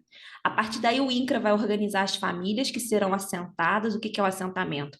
É quando as famílias são destinadas para ocupar, né, aquele pedacinho da terra ali destinado Ah, aos sem terra. explica também, por favor, a questão de quando essa terra é destinada à família que ganhou, ela é dona, ela pode vender essa terra, como é que funciona? Então, não, quando há desapropriação, a propriedade da terra vai para o Estado é que pagou. O Estado cede a posse para essa família assentada. Então, essa família pode construir, pode morar, pode cultivar, pode passar para os seus herdeiros, mas ela nunca vai poder vender, porque aquela Vender terra é aquela. do Estado. É um, Entendeu? é um processo burocrático respaldado por lei. É um movimento que possui orientação jurídica, não é, como eu já falei, um bando de criminoso, terrorista. A verdade é que são tantos anos de campanha intensa da mídia e do agronegócio criminalizando o MST que a sociedade aceita essa narrativa simplesmente porque não conhece a realidade desses trabalhadores. Você só vê todo mundo falando mal, você não escuta bem, e é tipo, super entendo, tá, gente, de quem não tem acesso à informação, de quem não tem esse fomento do pensar diferente, em achar que é algo ruim, de achar que uma galera dessa pode chegar com uma foice, entrar dentro da tua casa e falar, ó, essa casa é minha, porque você sempre ouviu aquilo, mas é por isso que a gente precisa ter acesso ao conhecimento, ter acesso à informação, e informação, como eu posso dizer, de base, tá? Pessoas falando para pessoas. Inclusive, nós temos nossas redes sociais que a gente sempre deixa aqui. Se em algum momento a gente foi um pouco técnico demais, usou algum termo técnico que você não entendeu, pode chamar a gente por lá ou comentar em algum dos nossos conteúdos, que a gente está aqui para desmistificar e levar acesso a esse conhecimento para a base, tá? Falar para técnico, a gente continuaria cada um aqui no seu lugar, a Lívia falando no meio jurista dela, com todo mundo que já fala de forma técnica, e eu aqui na minha. Mas não, a gente quer levar conhecimento para a base, tá? Então, tá aberto aí também esse canal de comunicação para a gente trocar essa ideia. As nossas redes sociais ficam sempre na descrição de todo episódio e agora também nós abrimos uma página no Facebook.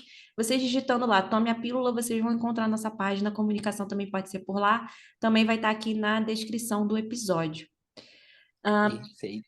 Sobre essa questão, né, das narrativas de criminalizar o MST, a gente assistiu um filme gracinha que chama Luz Sagitário, está disponível no Prime Video, e ele Hum. fala ele narra um romance juvenil entre Ana e Murilo. Você quer contar, Lucas? Pode ser. Vamos lá, gente. Esse filme, Lua em Sagitário, ele tem ali o seu recorte principal, voltado para esse casal, Ana e Murilo. Eles se conhecem numa lan house, porque eles moram numa minúscula cidade, a cidade de Princesa, no interior de Santa Catarina. A Ana é filha de pais com ideais mais conservadores, que tem essa visão errada sobre o movimento do MST, apesar deles parecerem liberais em algum momento, tá? Murilo já é filho de assentados do MST, está cursando aí o ensino superior, graças ao Pronera, que a gente também vai falar um pouquinho sobre ele, e vivendo uma esfera sociopolítica mais vanguardista, mais modernista, tá? Esse casal jovem, ele se inscreve em um concurso que vai estar dando 2 passaportes para assistir um show de rock. No caso, é o primeiro show de rock da vida deles. Esse show vai rolar em Floripa. E de quebra, pô, eles ainda poderiam curtir o mar juntinhos. O incentivo dessa inscrição vem de LP, um argentino muito gente boa, dono da caverna, que é a La House, onde eles se conheceram, e eles ganham esse concurso e decidem partir de moto.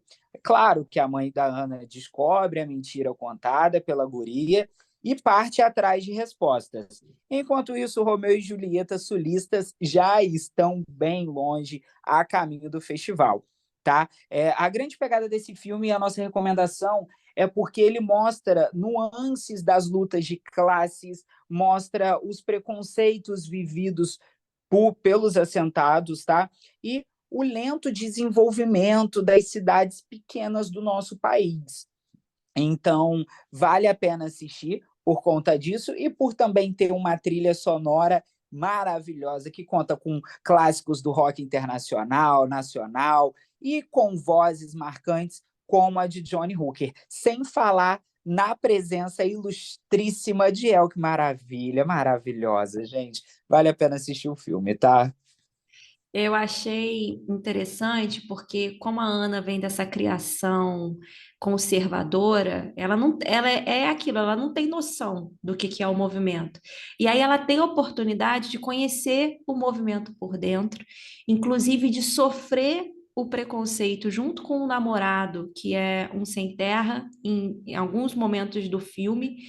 E ela fica com raiva daquilo, ela fica indignada, e a consciência que o Murilo tem, que é criada justamente por ele ter sido criado dentro de um assentamento, é incrível como ele consegue ter uma frieza para passar informação, para debater, já para não se importar com os preconceitos e entender que não é, infelizmente, não é daquele jeito ali que ele vai conseguir. é, Desmistificar o que o MST significa, mas é através dos resultados, através da educação, através da produção, dos resultados que o MST traz. Então, é muito legal porque a gente conseguiu ver uma pessoa que não tinha noção do que era se inserir no movimento e sair dele em defesa dele, né? Muito interessante. O filme é rapidinho, é um filme de baixo orçamento, não é uma grande produção, mas é um filme muito interessante para poder complementar, né, essa Para nossa. você que está chegando, né, agora aqui no nosso podcast, gente, a gente sempre traz obras audiovisuais e outras para poder fazer esses paralelos, tá? Esse também é um ideal do nosso pod, englobar tudo aquilo que a gente pode consumir para que você possa construir a sua ideia em determinado assunto.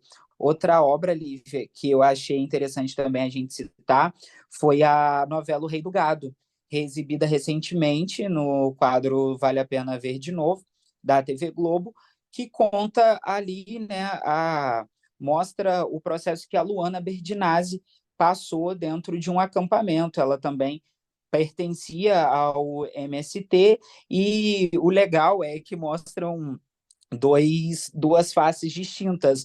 O Rei do Gado, um grande agropecuarista, e Luana, a qual ele se apaixona, uma retirante e que logo foi uma assentada também. Só uma historinha rápida que eu queria contar sobre isso é que no ano de 1996, durante a eleição do município, tinham dois candidatos, um era bem povão, e estava ao lado do trabalhador, queria ver o desenvolvimento da cidade, enquanto o outro era só um desses aproveitadores que tinha muito dinheiro para investir numa campanha. E foi um ano antes de eu nascer, então não pude presenciar, mas sempre me emociono ao ouvir essa história que eu estou contando para vocês. É que quando saiu o resultado da eleição, grande parte, né, dos moradores da cidade saíram numa marcha com foices, enxadas e pás debaixo de chuva e cantando o tema dessa novela, O Rei do Gado, que é aquela canção que diz: "Ô, vida de gado, povo marcado, povo feliz". Então, é extremamente emocionante imaginar a vitória numa questão política de quem realmente precisava. Esse candidato que ganhou, ele fez muito pela cidade, em especial pela base da cidade, pelas pessoas mais pobres. Ele era conhecido como Zé Boneco, o nome o apelido, né, do prefeito que ganhou, que foi José Bento Argon Sobrinho, o nome dele. Muito interessante, Lucas. Muito interessante esse plus que você trouxe para o nosso episódio de Eu hoje. preciso, tipo, colocar isso, porque sempre me emociona quando vem esse assunto de MST, que eu lembro da minha cidadezinha, pequenininha, hoje aí com 8.000 habitantes, mais ou menos, aqui em Levi Gasparian, interior do estado do Rio, e isso acho que vai sempre marcar Muito, a história política da minha cidade. muito legal, muito interessante. Às vezes, agora, as pessoas podem estar pensando por tudo que a gente falou que, beleza, desapropriaram, assentaram, tá tudo certo. Lê do engano, né? Porque Vocês imaginam, se o objeto de desapropriação são terras irregulares e improdutivas, só tem mato lá, não tem estrutura nenhuma. E aí começa outra luta das famílias assentadas, que é busca por benfeitorias e infraestrutura. Então, elas começam ainda, continuam se organizando para poderem cobrar das prefeituras que chegue saneamento, energia elétrica, para que elas tenham acesso à cultura, a lazer. Tudo isso é o objeto e a bandeira do MST. E, além disso, as famílias têm um compromisso de promover a agroecologia, que é para a gente poder repensar a nossa relação com a natureza, gente, para poder elevar a produtividade dos solos, a produtividade do trabalho, para estimular a diversificação produtiva, modificar nossos hábitos e atitudes frente à natureza, porque eu e o Lucas já pontuamos aqui algumas vezes, é urgente alterar os nossos hábitos de consumo e de alimentação em prol do nosso meio ambiente. Eles se organizam em cooperativas para poder fazer isso. Então, o assentamento, ele representa o desfecho de um determinado processo político-social, que é onde o monopólio da terra e o conflito social são superados, ok.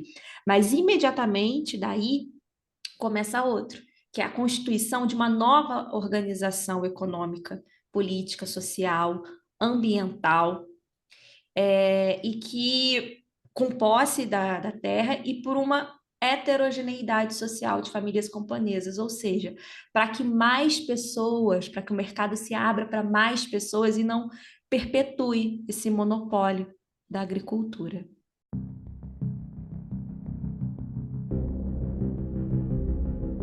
Pessoal do MST, a hora de vocês está chegando, hein? A atividade de vocês é uma atividade criminosa que, no meu entender, terrorista também. Em campanha de 2018, o ex-presidente Jair Bolsonaro prometeu facilitar o acesso ao armamento pesado para que todo latifundiário pudesse combater os sem terra. Com apoio das sempre bancadas do boi e da bala no Congresso Nacional, Bolsonaro prometeu acabar com todo ativismo e tipificar como terrorismo os protestos por terra e moradia. Dentre as primeiras medidas do seu governo, ele transferiu o INCRA, que é o Instituto Nacional de Colonização e Reforma Agrária, para o Ministério da Agricultura, liderado por ruralistas, e publicou um decreto facilitando a aquisição de armas. A gente está colhendo um pouco agora as consequências desse poderio nas mãos das bancadas do ruralista e das armas, através da CPI, que a gente vai entrar daqui a pouquinho nesse assunto, né, Lucas? Exatamente, Lívia. Essa CPI foi uma resposta, tá? Dessa bancada, a gente fica sempre falando aí bancada do boi, bancada da bala, para vocês que não têm, assim, a noção de quem que a gente está tratando, só explicando rapidinho. Bancada da bala, ela é formada pelos militares, tá? Que tem aqueles ideais de armamento e todas essas coisas, assim como pensava o Messias, e bancada ruralista ou bancada do boi são os grandes latifundiários que estão aí lá no Congresso e legislam somente a favor deles e não a favor do povo, tá, gente?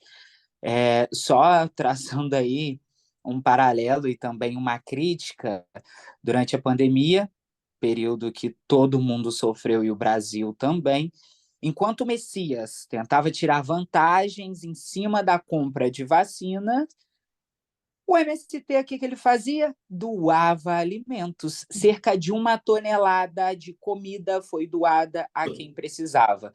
Então, se teve muitas e muitas famílias que pôde fugir da fome nesse período, graças foi ao MST e não ao Messias, tá, gente? A Lívia estava falando aí também da questão do Ministério da Agricultura, a questão do Salles e tudo mais. Durante o governo Bolsonaro, quem passou maior tempo aí no cargo do Ministério de Agricultura, Pecuária e Abastecimento foi a Tereza Cristina. Ela pediu para sair porque ela estava de olho aí num cargo de eleição, nem sei que fim que deu, tá, gente? Me desculpa, mas não me envolvo muito com essa galera. Enquanto Salles era ministro do Meio Ambiente, ficou bem conhecido como madeireiro, porque o maior desmatamento que houve na Amazônia, a maior área desmatada, e tudo aquilo que a gente acompanhou aí bem já no iniciozinho do ano, no início do governo do PT, que a gente teve acesso a todas aquelas crianças Yanomamis desnutridas, terras devastadas, águas contaminadas por mercúrio. E aí as águas contaminadas por mercúrio, tudo isso, gente, veio, tá, de mando do Salles, que é relator da CPI do MST, e aí vocês já conseguem entender o porquê, durante o governo Bolsonaro, tá? Então, ele não destruiu só a parte sociológica do país, não, ele destruiu a parte ambiental também. Mas é isso, né, gente? Olha, cadê minha água? Tô nervosa.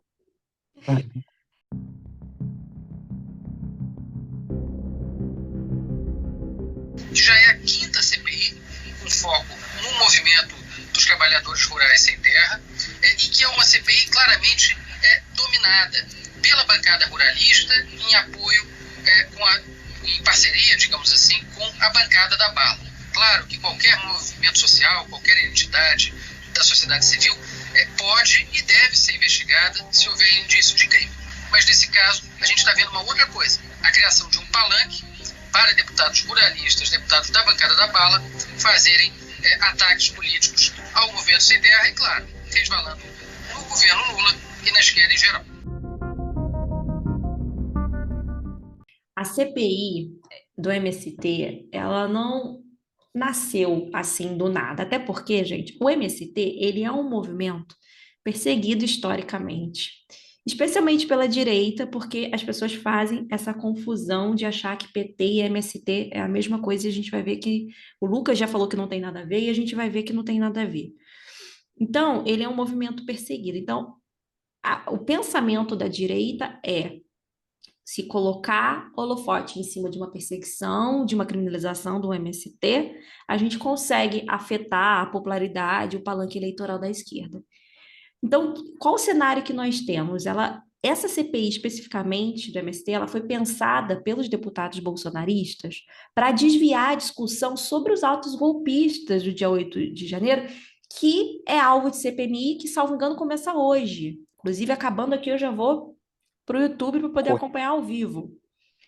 A base do governo, do nosso governo, entende que essa CPI ela vai ser usada por esses bolsonaristas como palanque eleitoral, porque como eles perderam a presidência nessas eleições, obviamente eles estão tendo menos oportunidade de se divulgarem olhando eleições futuras, olhando eleições de prefeituras, né, que é logo agora, ano que vem.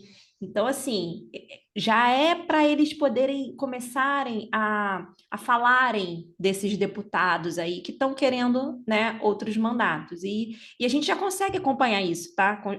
Acompanhando essas audiências que estão acontecendo, como eles desviam o foco, eles vão para umas questões assim, nada a ver. E aí, eu até falei recentemente que o MST ocupou a área do INCRE, da Embrapa, e isso é levantado de forma recorrente, mas também a gente já viu que essas ocupações são uma forma de expor esses órgãos que não estão cumprindo os compromissos. É a quinta vez que o MST é alvo da CPI, com o intuito de criminalizar o movimento. E, gente, com o Congresso que a gente tem hoje, se eles quiserem montar uma CPI todos os dias, por causa do MST, eles conseguem, porque eles têm corpo, eles têm quórum para isso.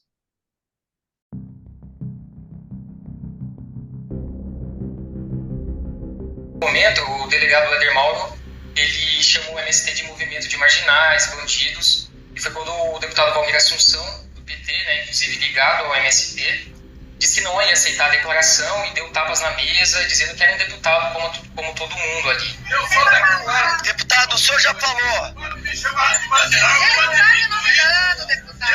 Ele não está me nomeando.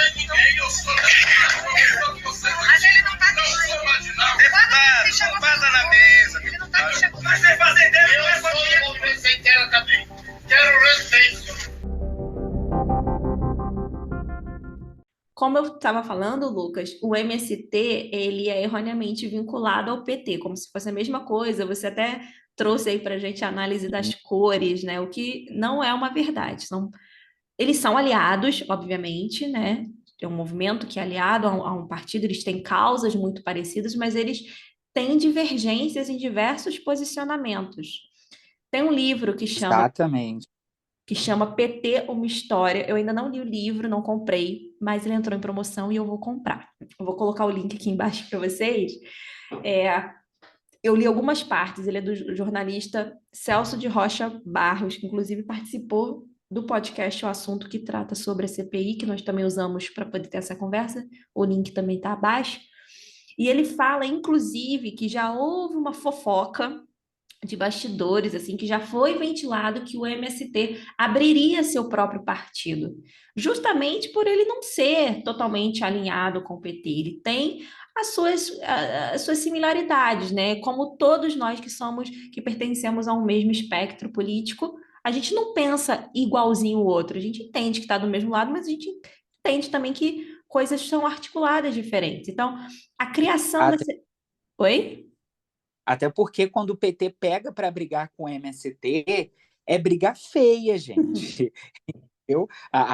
Precisam de muitos e muitos encontros até se resolverem e acalmarem os ânimos entre os posicionamentos. Só estou dizendo isso para vocês entenderem que não é ligado, mas tem ali um carinho, não sei o quê. Sim, pois são pensamentos baseados ali na esquerda, tanto o Partido dos Trabalhadores quanto o movimento do MST pensam com ideais esquerdistas. Então, logo, vão se encontrar em algum momento, mas um não tem ligação com o outro. Portanto, que quando pegam para brigar, é briga feia.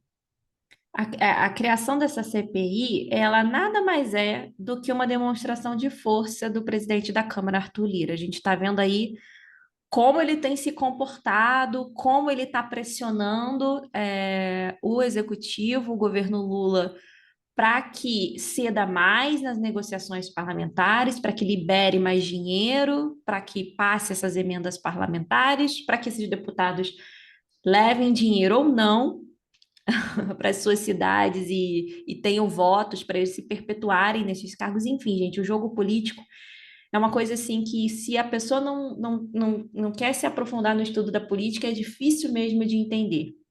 Mas seria uma ótima oportunidade, por exemplo, para a Câmara poder debater o que interessa, a reforma agrária, a relação do agronegócio com os pequenos produtores, mas isso não vai acontecer. Ainda mais com a presidência e relatoria nas mãos dos deputados excessivamente bolsonaristas, né? Que a gente tem aí o Ricardo Salles compondo essa mesa. Então, o grande problema dessa CPI é que acontece? Deputados que serão investigados agora na CPMI dos atos golpistas, eles vão tentar se blindar através da CPI do MST. Como que eles vão fazer isso? Com uma atuação ferrenha, defendendo o máximo possível o agronegócio, tentando falar, ficar do lado, falar com o MST, um movimento que vai acabar com o agronegócio, que quer acabar com o agronegócio, que é uma mentira, e ficar ali com aquela postura, que é o que interessa para a bancada ruralista, que é enorme no nosso Congresso. E aí, o que acontece nesse cenário? Uma barganha, porque aí, quando chegando no CPMI, eles podem ter a possibilidade de serem anistiados por causa desses crimes, dessa tentativa de golpe, permanecerem lá nos cargos deles. Então, é tudo um jogo de interesse. Essa CPI aí foi uma coisa realmente que eles poderiam ter colocado à tona em qualquer momento que eles quisessem, porque tem quórum, mas é porque agora é interessante que seja assim, né, Lucas? Por conta, né? É uma também, além de demonstração de força, tá, desses deputados bolsonaristas em resposta ao atual governo federal, é também uma cortina de fumaça, né?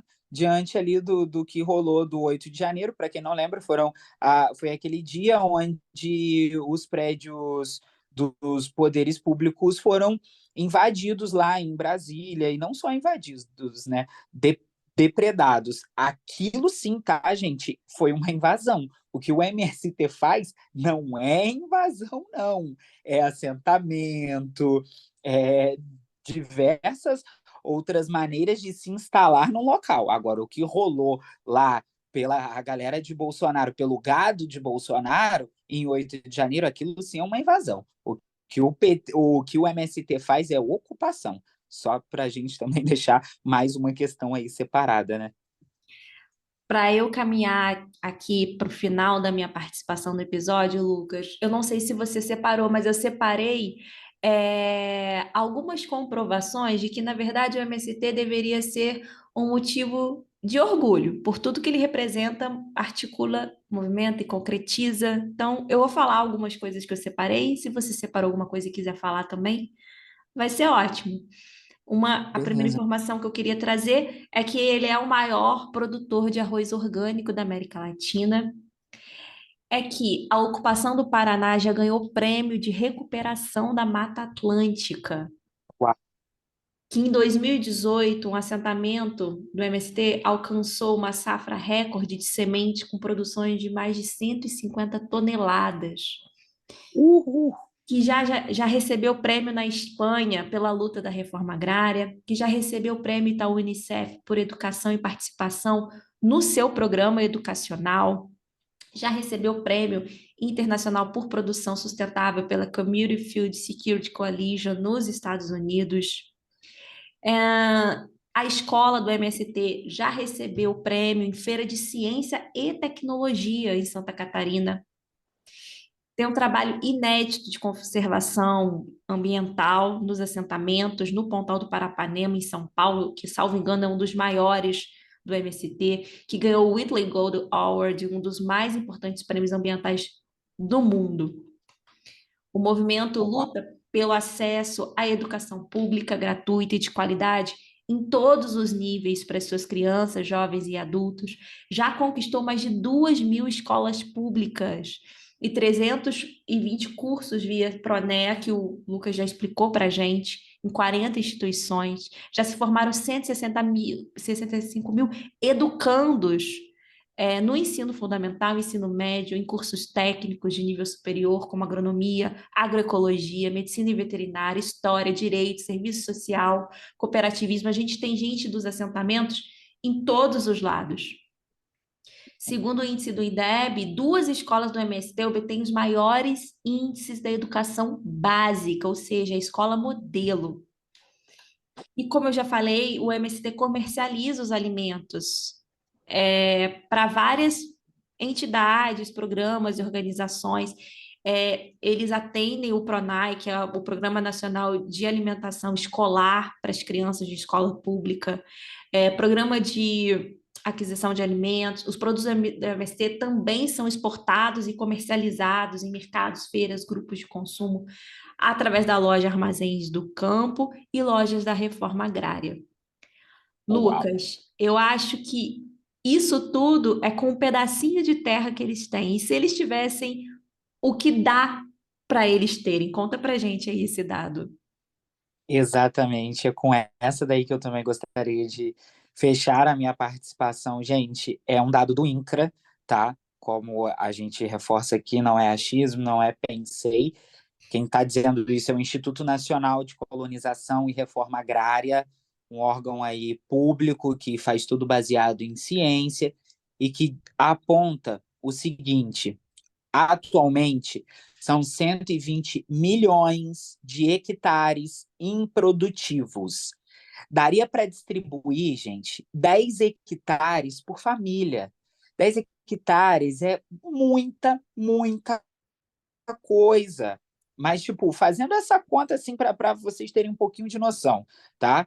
Com 5 já daria para a família ter uma vida bem melhor, plantar decentemente. Mas, enfim, daria para distribuir 10 hectares por família. E ainda sobrariam, gente, terras de 10 hectares cada uma para mais 6 milhões de famílias. Porque hoje só tem 4 milhões registradas no MST. Você tem noção agora da quantidade de terra que a gente tem, gente? Tem 120 milhões parados. Se desse 10 hectares por família, ainda sobrariam 6. Então, assim, a gente tem muita terra, a gente tem clima maravilhoso para poder plantar. A gente sabe que base da nossa economia hoje é gerada pelo agronegócio, mas a gente precisa saber e precisa reforçar que dá para o agronegócio ser justo, dá para ele deixar de ser pop, dá para ele deixar, entendeu, de ser tech pelas grandes big techs, e aí sim ele vai ser bom para todo mundo, tá?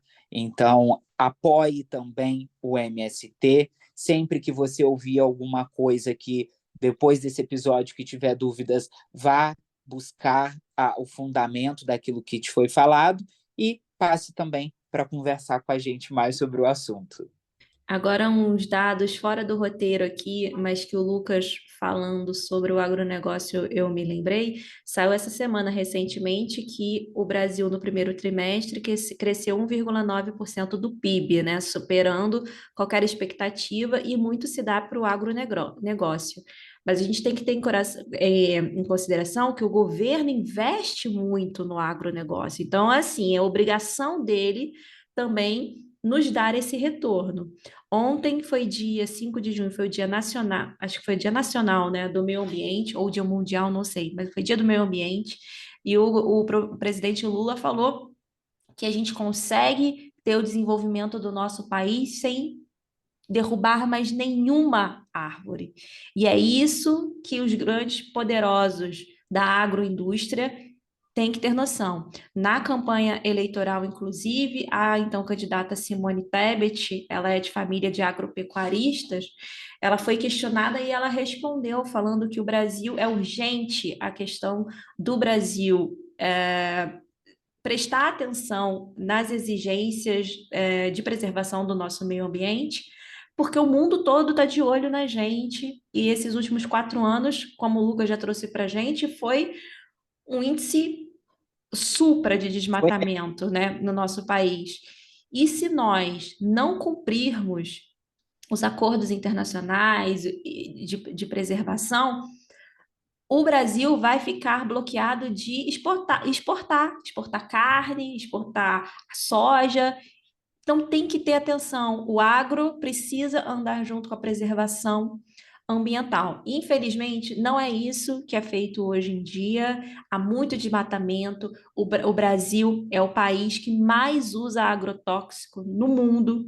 Então, isso chega na nossa mesa em algum momento, isso contamina nossos solos, nossos mananciais. Então, é preciso o MST estar nessa luta por uma agricultura familiar, por uma oportunidade para todos, por uma agroecologia, um ambiente saudável, uma vida saudável para a gente, um meio ambiente que a gente tenha para poder continuar a nossa humanidade. Exatamente. Lembrando que comida boa, gente, é comida de verdade é comida orgânica. Lucas, muito obrigada. Eu quem agradeço. Um beijo para todo mundo e até a próxima. Até a próxima, gente. Tchau, tchau. Tchau.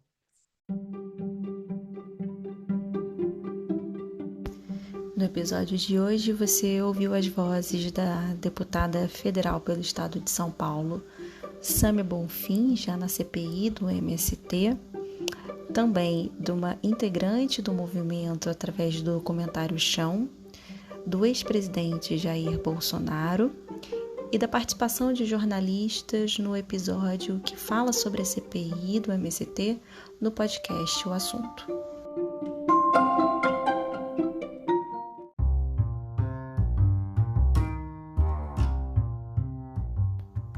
Daqui a 15 dias a gente volta com um novo episódio. Enquanto isso, prescreva essa pílula para seus amigos, amigas e amigos. Até lá!